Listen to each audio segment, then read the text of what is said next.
Oscar Reddrop, back with us, former number 10 advisor to Boris Johnson when he was Prime Minister. Oscar, good afternoon to you. Good afternoon. And How are you doing? I'm all right. I mean, it's sort of a D-Day in terms of the Channel and the crossings, and everything's going to change from and illegal immigration will just become a bad dream. We'll forget about it by about a week on Tuesday. Don't take my word for it, Oscar. Let's have a listen to the Home Secretary explaining how this thing is going to pan out. Here's Yvette Cooper. The first time people who arrive on these dangerous and illegal small boats can be returned to France. They will be first detained. They'll be detained immediately on arrival and then detained and held until they are returned to France. And in exchange, we will take people who have applied lawfully, who have been through security checks and a proper legal process. I think that is the right principle. We're not setting out what the numbers will be at this point for two reasons. First of all, because those numbers will vary and will increase, and we haven't fixed an overall number for the scheme. We obviously want it to increase as much as possible. But also, secondly, because we're not going to provide operational information about which numbers, which days that the criminal gangs will then simply use in order to continue to ply their vile trade in human beings. So there it is. I mean, it's not really a trade in it's not human trafficking in that sense, which the government sort of tried to... Constantly, I hear at least one government minister a day almost dressing it up as that. So she's slightly off the mark there. But the wider point, though, Oscar, the Labour government have solved immigration. What about that? We can all pack up and go home now. Yeah, Rest don't need to moan anymore or anything. Rest assured, British public, it's all sorted. I mean, look, it's a micro step in the right direction, I suppose. It's littered with issues. I mean, in fairness to the Home Secretary, I think she's pretty much acknowledged it's a pilot scheme. It's incredibly convenient that they don't want to go into figures. Of course they don't. They would have had, advisors around number 10 in the Home Office saying, "Oh, we don't want to, put rope for our neck on this. So, let's not make any promises on numbers." But look, even if it is as it stands, and of course, as it is a pilot scheme, the government will hope it could increase. If it can extend beyond the 50 a week, it is still a drop in the ocean. The fastest point in the year that we've reached 25,000. I'm happy to acknowledge that the Rwanda scheme. It didn't get off the tarmac. Yeah. But the issues as to why it didn't get off the tarmac in that real world deterrent is a lot to do with actually that ecosystem of lawyers and legal aid. And I would be interested to know whether that legal aid it will still apply in this case. Deterrent, it is not. A step in the right direction, possibly, but even still. It's these people facing deportation back to returns to France. Are they going to be able to just wave a legal aid document in the air and have swarms of lawyers, first to the scene in order to stop it? I think so. And just zooming out a little bit, I mean, yesterday there was £100 million announced for the crime agency work in identifying the criminal gangs upstream and the like. I mean, that for me was a kind of a red flare in the sky. We're out of ideas here. We're giving up. We're shoveling money into a scheme that clearly isn't working. And, I don't want to be too critical because there's no point. It's, politics shouldn't be like supporting a football team. We want this country to do well. We want this country to succeed. But this, I mean, if this is part of more work and a wider scheme, then, maybe. But the Labour Party are really, it just feels like they're running out of ideas. And I know initially this was a Conservative idea, so I'm not playing football team kind of politics on this. I get it. But unless you have a real world deterrent, and you address pull factors and you leave things like the ECHR, then this is just ultimately kind of window dressing. And you find yourself kind of almost in the rabbit hole when they're talking about you know, one in, one out, and smashing the gangs or stopping the boats and whatever it happens to be. And every now and again you have to take a step back, Oscar, and go, no, hang on a second, whoa, no, why are we looking for all these sort of flamboyant, ambitious reasons to try and we've got to do this scheme or this way, etc. We have 50,000 people coming into the country that shouldn't be coming into the country on an annual basis. That's got to stop, and it needs someone with to coin the phrase, and forgive me, the balls to do it. Yeah, absolutely. And so one in, one out, you know, even if the one in, one out scheme actually does get off the ground properly, it's so minuscule in terms of proportion to the size of the problem we have. And look, the electorate, and I can't put it in any plainer terms than this, and I think number 10 deep down will know it, maybe they think they know better. Maybe the Labour government actually think they know better than the British people on this. But whoever can solve, and obviously Labour have the advantage of being in the hot seat, whoever can solve this issue and actually put a stop to this will win the next general election. It really is as simple as that. Yeah. And, you know, Labour have the advantage of having the tools at their disposal. Yep. But they are nowhere near it, Ian. They certainly aren't, and this is, you know, really not going to touch the sides, is it? I mean, if 50 people a week compared to, you know, 1,000 or more coming over are deported, as I said at the beginning, that, you know, the business model of people hiring out these boats to transport those that desire to be here to come over, it must be based on a certain amount of what they would sort of call in business terms a bit of wastage.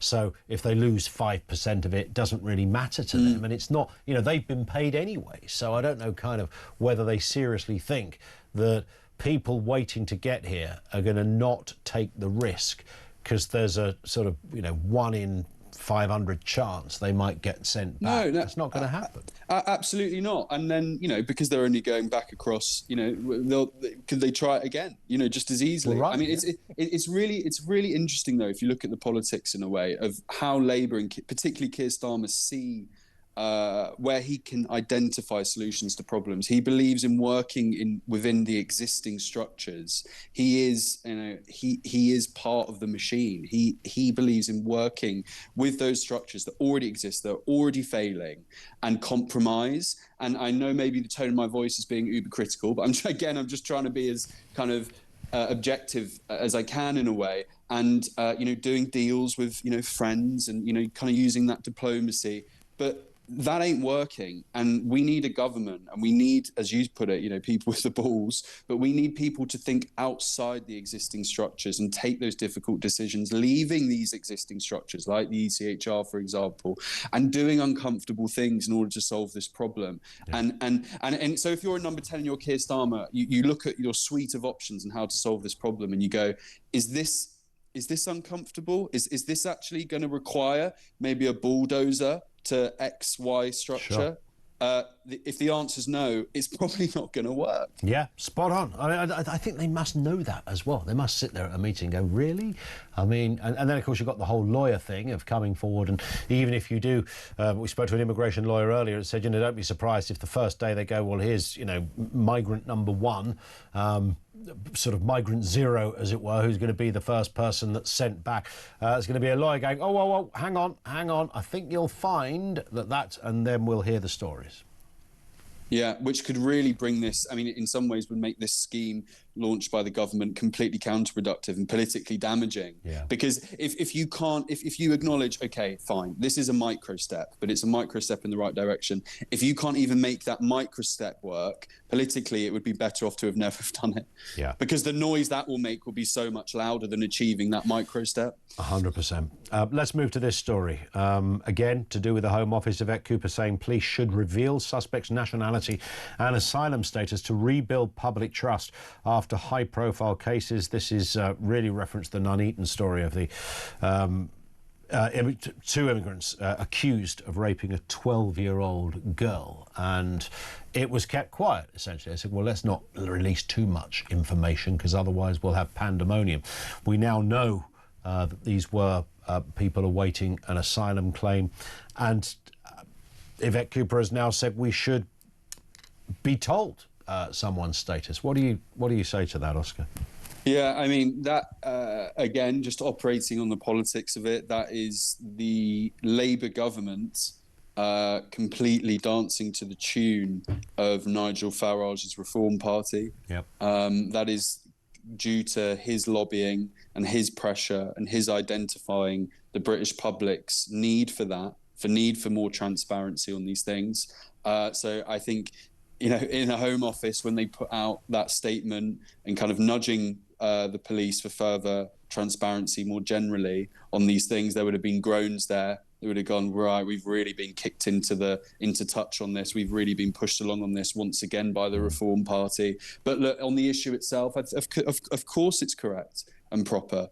When appropriate, we should absolutely, transparency is king in situations like this. And it does absolutely tap into, unfortunately, and I hope you don't mind me saying, you're a tiny bit older than me, a little bit. Yeah, a couple of weeks.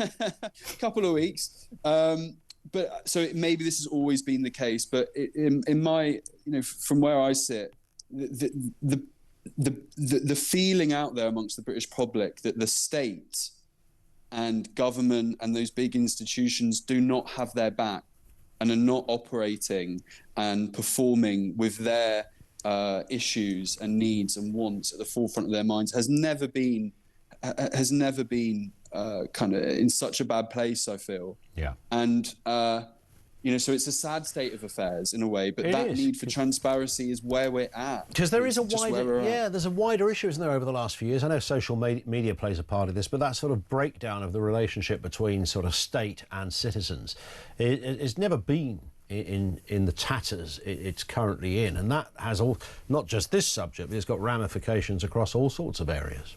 Absolutely. And we always hear about, trust in politicians all-time low. I mean, that probably has been going for decades and decades, but it's more than trust in politicians, I would say now. It's trust in institutions. It's trust in the things that are supposed to keep us safe and keep the structure and pillars of the society in which we live really solid and strong. And the British public, rightly or wrongly, in most cases probably rightly, don't feel... the trust is in a really, really, really scary place, I fear. Yeah, I think you're right. Listen, Oscar, on that point, thank you, as ever, for your time. Oscar Reddrop, former number 10 advisor on that point. That, to me, is, just thinking about it, because we raised it there with Oscar, the breakdown of the relationship between sort of people and state and that lack of trust. And even as you see what is happening with kind of splinter parties. So you have, on the left, Jeremy Corbyn sort of beginning to branch out with something that may or may not take off, but I can see there will be a sizable chunk of left-wing thinkers who will go in that direction. And, of course, the Tories, originally scuppered by Reform, but now Reform getting potentially scuppered by Advance UK. And there's another one. So you've got Ben Habib's party, you've got Rupert Lowe. And that, I mean, the sad upshot of that on the right is that it's more likely to deliver another term for Keir Starmer. And that's a very defined... was it Matthew Said that might have even written about this? Who himself is not exactly a right-winger. Somebody I know wrote about this very issue quite recently. But that will just hand Starmer the keys back into number 10, because you'd have successfully splintered people off to the point that the only party that comes through would be Labour. But it's just interesting, the way that divorcing of trust in our government. Have we just changed our expectations? Have we been let down too often? Was COVID the kind of tipping point of locking us all up and having these crazy lockdowns? Was that the point that it all began to crumble? Was it happening before then? And then, of course, if you couple none of this would be quite so bad if you were living an existence that's reasonable and doable. But with everything flying through the roof in terms of prices, whether it's the energy cost of food, the petrol in your car, buying a car, it's all of those things as well. We're in a pretty tricky place. And at the moment, there's no sort of sunny uplands looking us in the face where we can go, don't worry, this time next year we'll be sorted. There's no feel of that, there's no sense of that.